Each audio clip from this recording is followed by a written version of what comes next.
Code Red moment. That's the moment where I say, good morning, mushrooms, ladies and gentlemen, boys and girls, brothers, sisters, mothers, misters, and to all my cousins out there around the world, it's time to plug in and get the train chugging. Trump has COVID. That's not news at this point because, well, we broke the news live with CNN and every other major news network Friday morning at 8 a.m.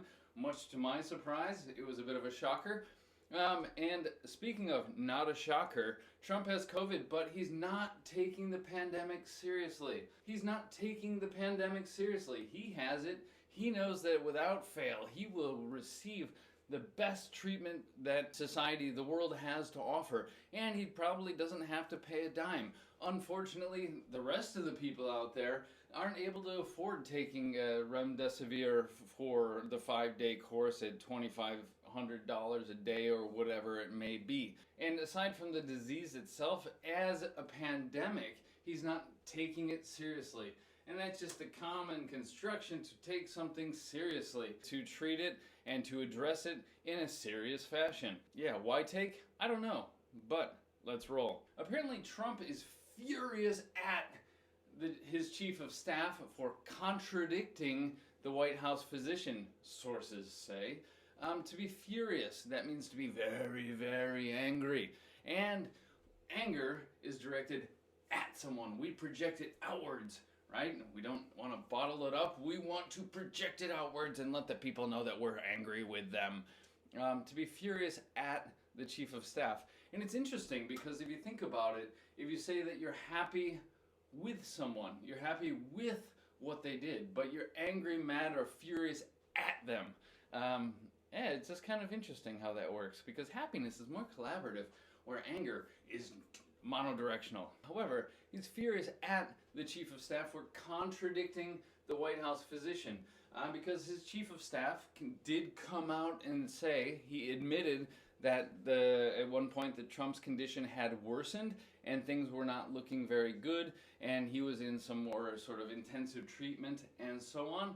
Good morning, Pira. Nice to see you. Good morning, good morning. To contradict is to say one thing and then say something else. And so the White House says one thing while the physician says the other, or the chief of staff says one thing while the White House physician says something else. Oh, it's pretty serious at the moment. Nah, no biggie. And so to be going in opposite directions, sometimes our actions contradict our words, sometimes our words contradict the words of other people. What can you do sometimes?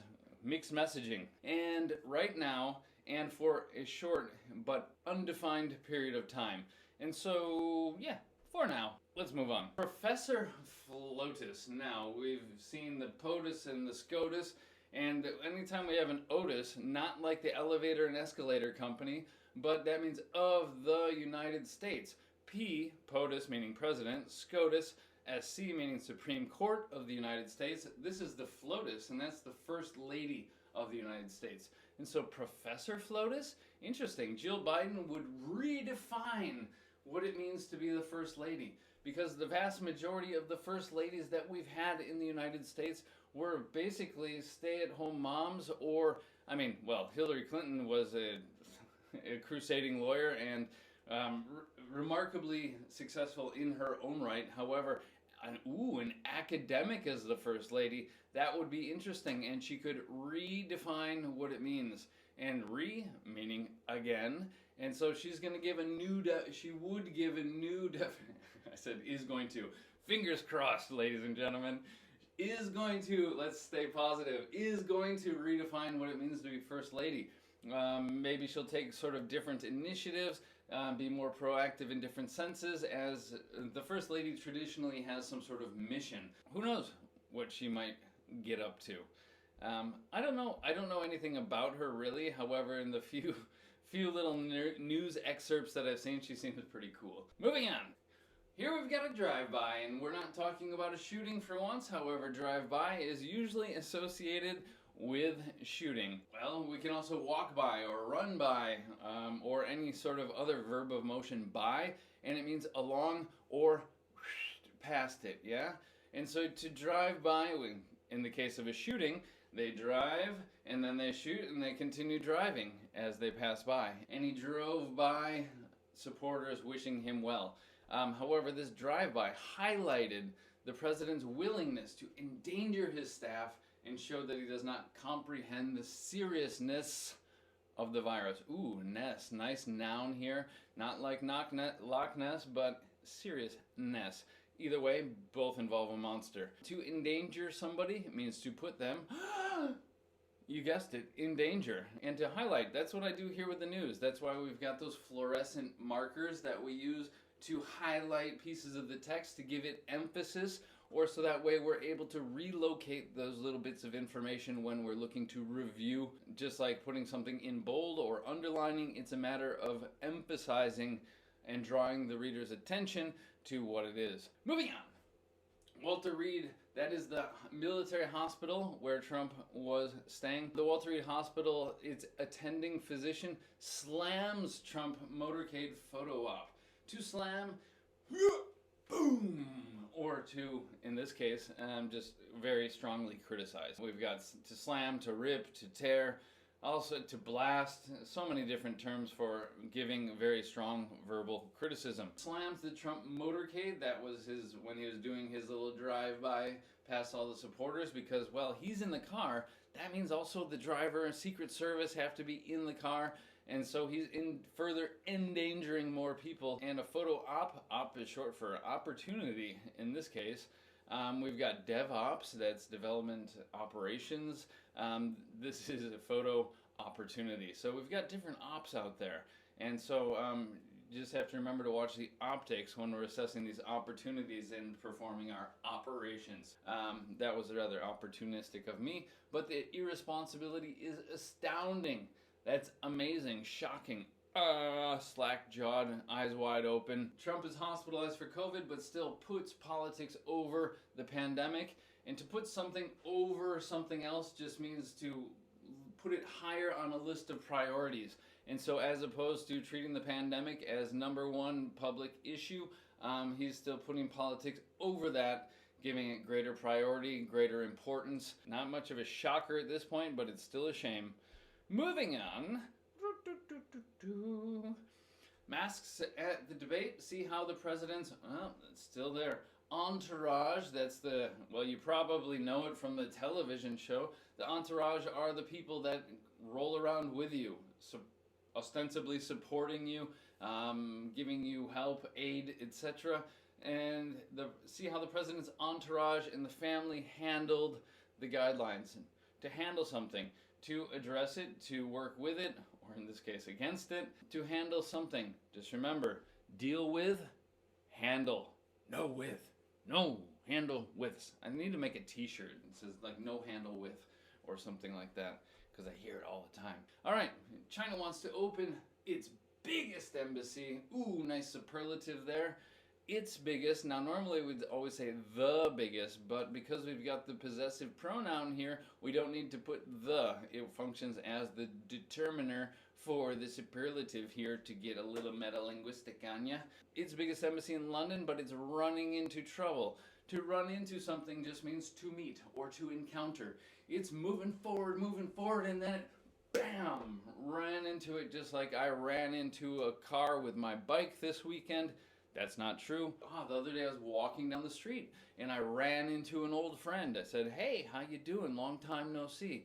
We should sit down and catch up with a cup of coffee, huh?" Some common phrasal verbs there, but that's another story for another day. Remember, never believe anything I say unless it's about the language, hey? Moving on. Grim, sad, serious, dark, depressing, disturbing, completely devoid of any sort of humor whatsoever. Yes, grim. Grim often goes with gory and grisly, except those are about blood and guts and super disgusting, where this is just dark and sad and depressing.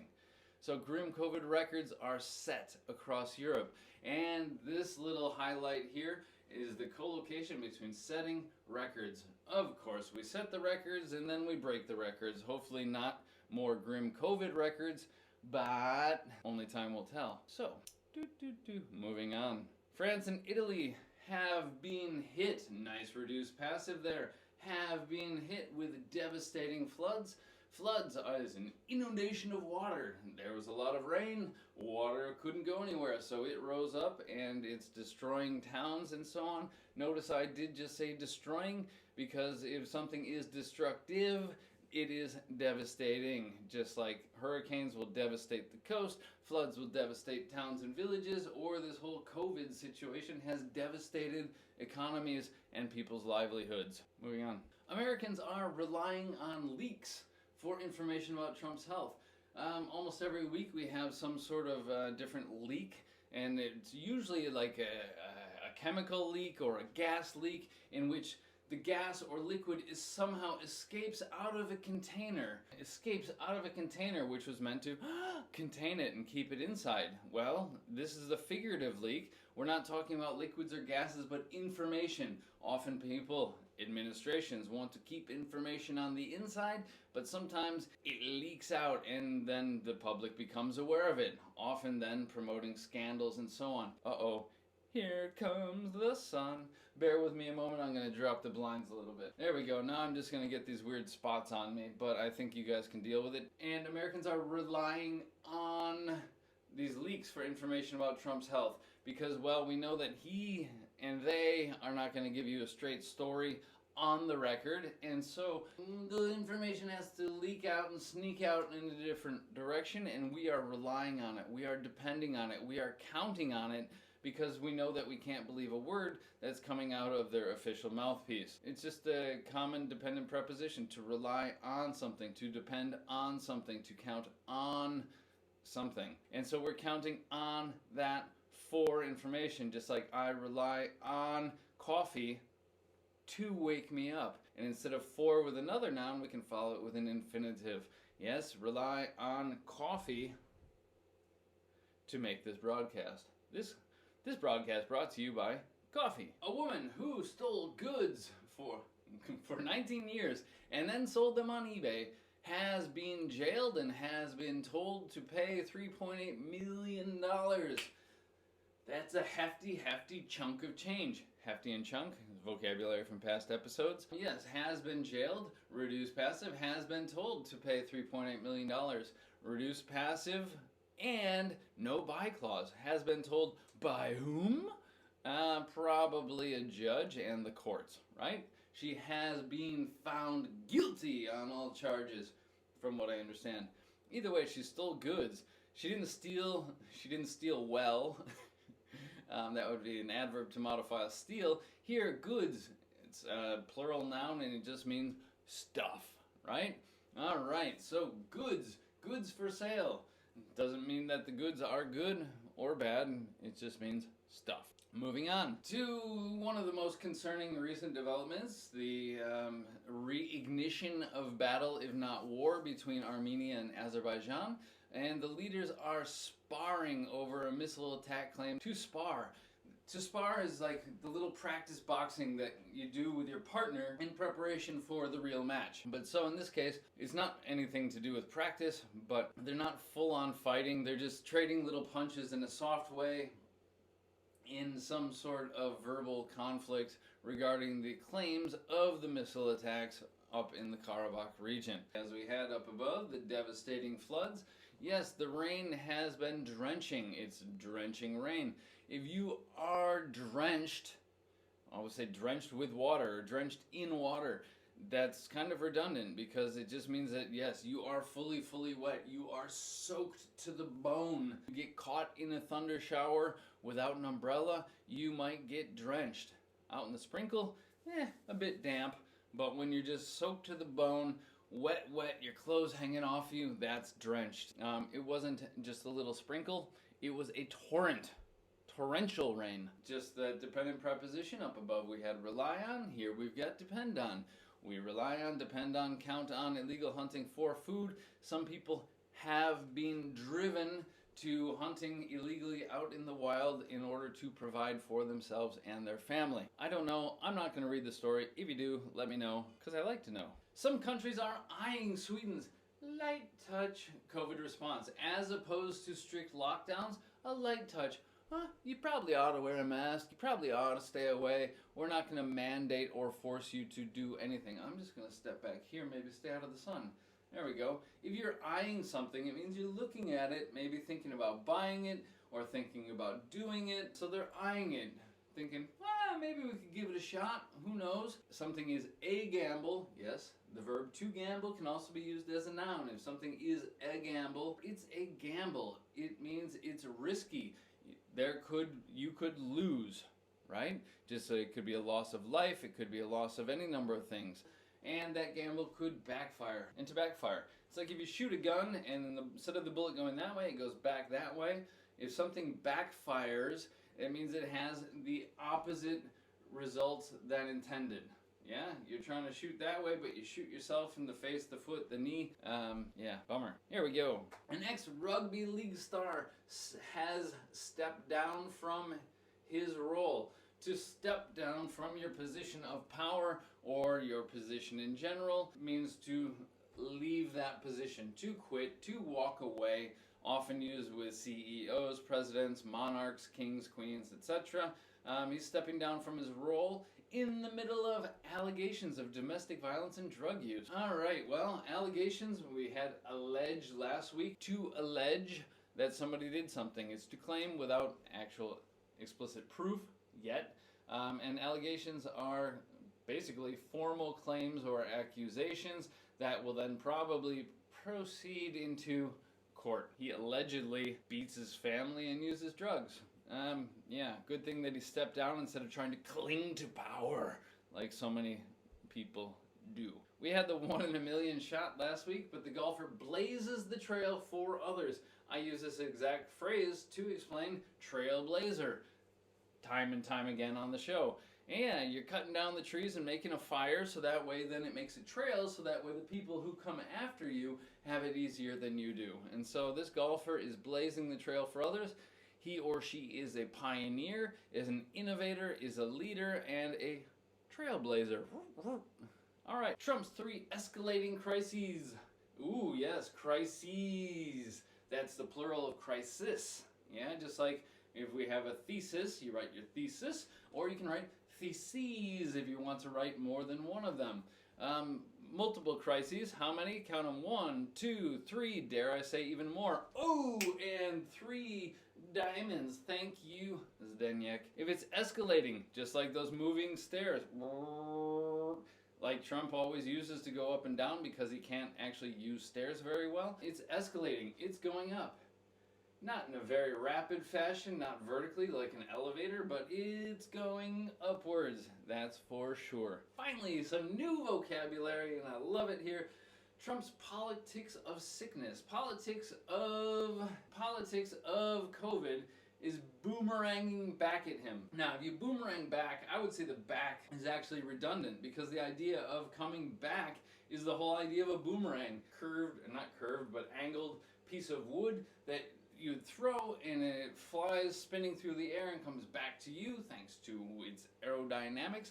First pioneered as a hunting weapon and stuffed by the Aborigines in Australia, if I'm not mistaken. How Trump wound up in the hospital.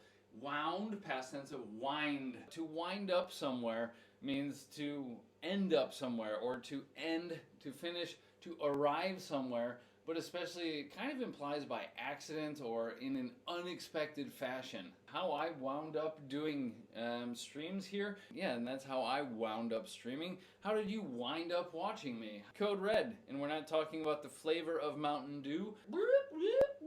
Code Red moment for the US government. Yes, when the president goes into the hospital, especially with a life-threatening disease or illness, that's when the lights start flashing and the sirens start sounding and the alarms are going off. Code Red moment. And so that was it. Netting jumping in at the end here. Have a beautiful day. Of course, you can watch the recap, and I'm going to actually chop this up and get it up on YouTube. I've been lazy with that for the past month. My apologies. For English Otherwise, that was breaking down the news. As you know, my name is Mr. James, but if you made it this far, you can call me Cameron. Thanks everybody for tuning in. Please don't forget to click the like and the follow and the little bell icon on YouTube and subscribe and to support the show. Pass us along to a friend. Let's grow the team. Yes, it's a date. All right. So if I don't see you at 1 p.m. Did I say 1? Yeah, 1 p.m. for the crossword, then 8 a.m. tomorrow. Have a beautiful day and a great start to your week. Bye-bye. Yeah. See you guys later. Just stop. Where's...